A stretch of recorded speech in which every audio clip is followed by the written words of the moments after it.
What's going on, YouTube? Welcome back to another Heart Over Height episode. Today, we're going to be going over Week 6 fantasy football as we prepare for this week, setting the lineup, who to start, who to sit. So if you do enjoy this content, do me a huge favor, smash that like button, subscribe to the YouTube channel, comment down below how your record is doing with your fantasy roster, who was your first overall pick in your draft, and how are you doing overall in the fantasy football season. So without further ado, let's jump right on into this. So currently 4-1 this week. I do have a couple pending moves. I'm going to go through those, but I do have a few players on bye, so we'll go through those guys real quick. Of course, Cooper Kupp is on bye. We have Sam Darnold, who was starting last week, unfortunately had a bad week. TJ Hawkinson, who's currently still injured. I'm kind of just holding on to him just to see if he does pop off. Honestly, it's a little bit of a hold move too, just to showcase, in case he does come back and pop off in this explosive offense that Minnesota does have, then we do have the opportunity there to throw him in if Travis Kelce does not pick up on his production. Now, he did pick up on his production this last week, but he is on bye this week, so there is no start for there. So I do currently have an empty tight end. But we do have Cooper Kupp still injured, but he's on bye. We have Kyren Williams, who's also on bye. And then on my bench, I decided to go away from Amari Cooper as the Cleveland Browns are still not going to give – that offensive line needs a lot of work. Deshaun Watson's getting rushed heavily each and every play, it feels like. And then same thing, they have decided not to move on to Jameis Winston. So Amari Cooper, I think I'm going to bench him this week. As I did make the mistake and not adjust my lineup early, I went ahead and adjusted it to where I could start Darnell Mooney. Somebody else that I'm benching, Zach Moss and Ladd McConkey. Those guys just aren't as production-based that I feel like I can get out of them as far as some of these other guys in the starting lineup. As far as kicker goes, I'm picking up a new kicker. That's one of my pending moves. You guys will see that here in a second. Do have the Jets defense. I'm considering changing that out, but with Josh Allen's concussion, it did not look good. So I think, of course, they do play Monday, so there's a little bit of time there for him to heal up and everything. But there's potential for him needing to sit out a little bit. That hit did not look good at all. That looked pretty brutal. The Jets defense also, I'm looking to just start them just to see what they can do again. I don't have a backup option, and I'm not really looking to drop anyone else.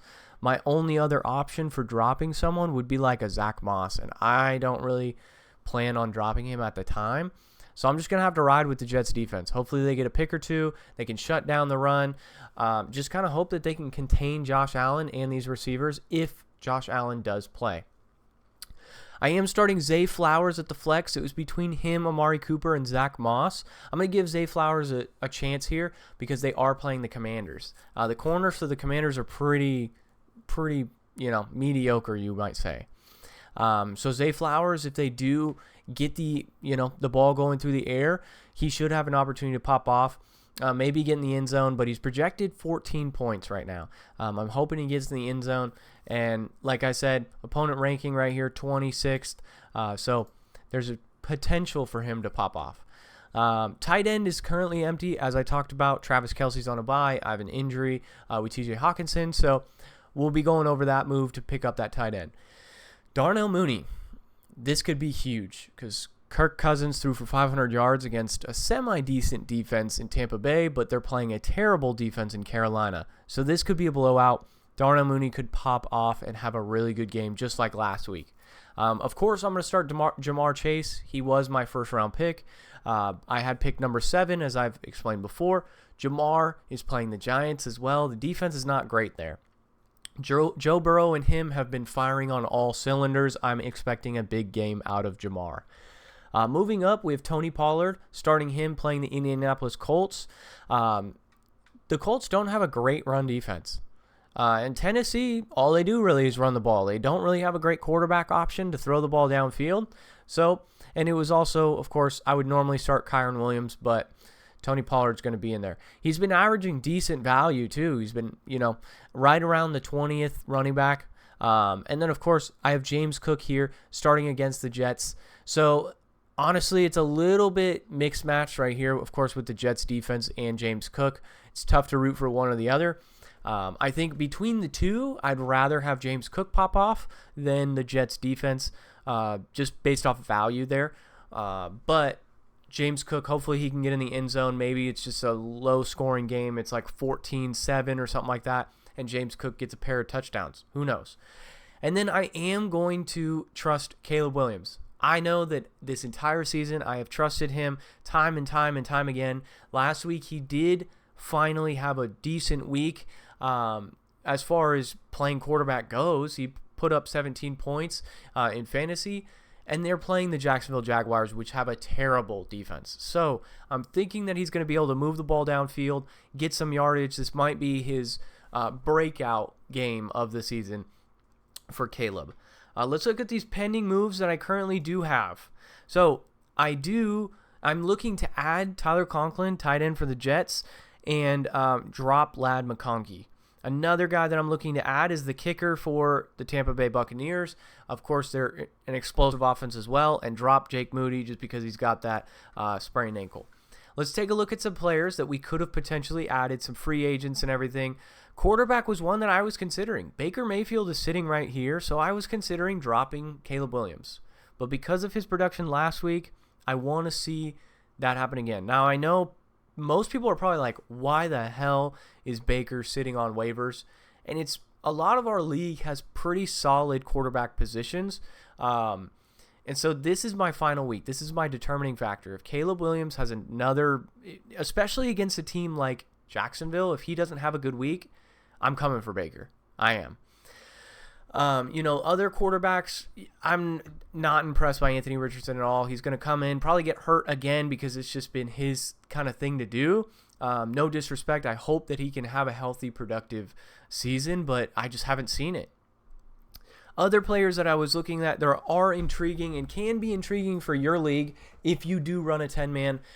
Around this area is pretty similar. I would say Rico Dowdle is definitely someone I would consider picking up. He seems like his production is going up as the more and more games that they do play. They're playing Detroit, which in theory, Detroit had a good run defense, and then you had someone like Kenneth Walker run all over them. So there's potential for a good run game there.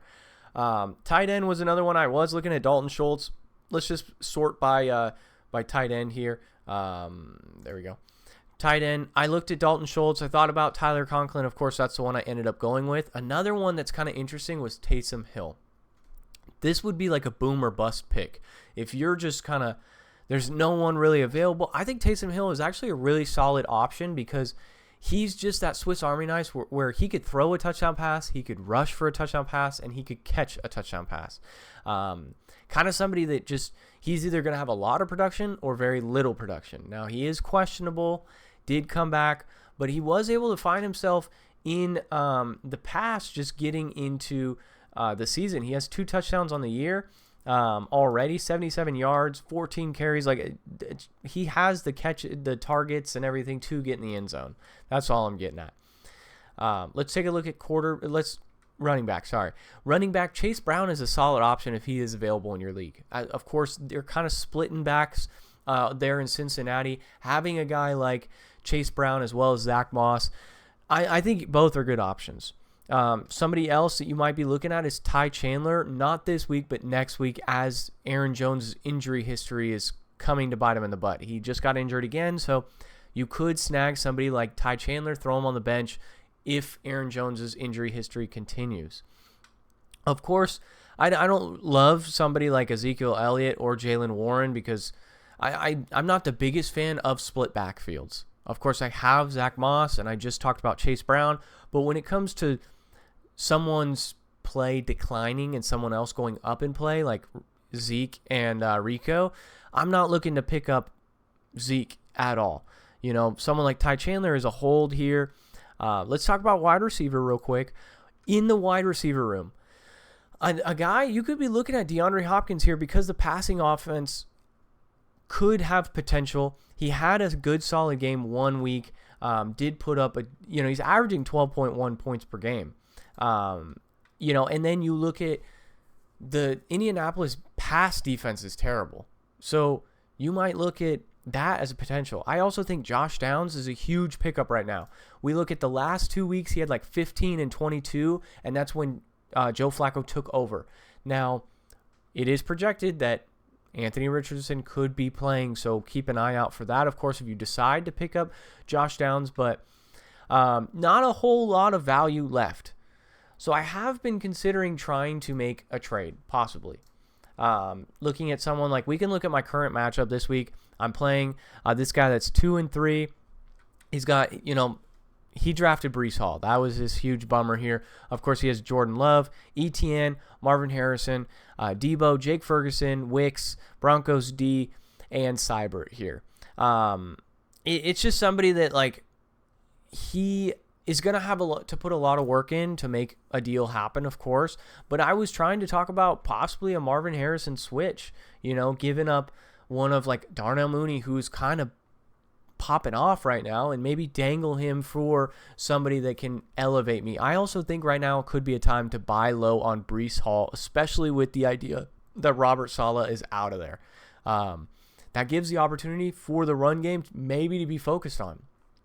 This could potentially be a cold weather game for the Jets and the Bills, so that means run-heavy game. So somebody that I would be buying low on would be Breece Hall if you can get him for the right package. Especially like, if you throw in, for instance, on my roster, a Zay Flowers and Zach Moss for Breece Hall, for example, I think that's pretty solid on both sides. You're getting, that running back receiver combo for then just a running back. I don't know. That's something that I could potentially see myself doing. But yeah, of course, projected time right now, it's saying that I have 97 to the 116, but of course it's not showcasing my, it's not showcasing my tight end or my kicker here. Projections, though. I think that this projection is a little low for Caleb Williams, 14.9, especially when he just dropped 17. I think we could see that a bit higher, as well as somebody like, I think Jamar, I think he's going to have a big game. I think Darnell Mooney's going to have a big game. Zay Flowers is either going to be really good or nothing at all. So boom or bust player right there, just because if the run offense is going crazy for Baltimore, they're not going to pass the ball. And if they can get passing going, then Zay Flowers is going to get touches. So overall, let me know how you guys are doing in your fantasy football league. If you do enjoy this content, do me a huge favor and smash the like button. Subscribe to the YouTube channel. Comment down below on your favorite fantasy pickup waiver wire of the year. Without further ado, it's been another Heart Over Height episode, and I'll catch you guys in the next one. Peace.